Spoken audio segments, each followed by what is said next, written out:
Let's begin. What is the stock market? In order for a company to execute their business plans, increase funding for growth and expansion, they tend to raise their capital by doing an IPO, or initial public offering.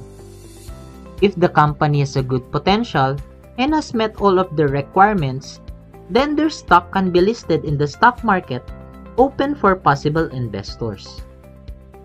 The stock market is a virtual marketplace, so para siyang palengke, where investors connect to trade investments, most commonly called stocks. Stocks are shares of ownership in a corporation. A part of a stock are called shares, and once you purchase stocks of a company, you became a stockholder or a shareholder. Isipin nyo, yung stock is buong pizza, which is divided into several slices. Yung slices represents the shares.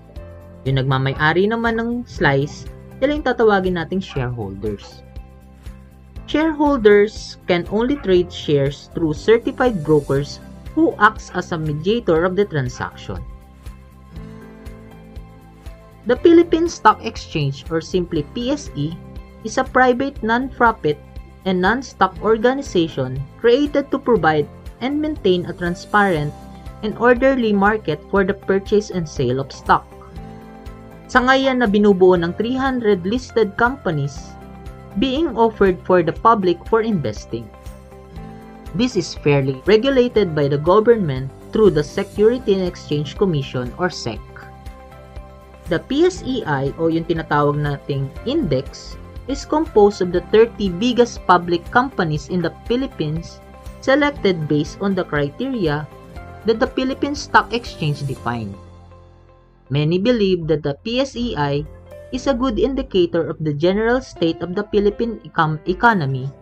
Simply, the higher it is, then the better country's economy is.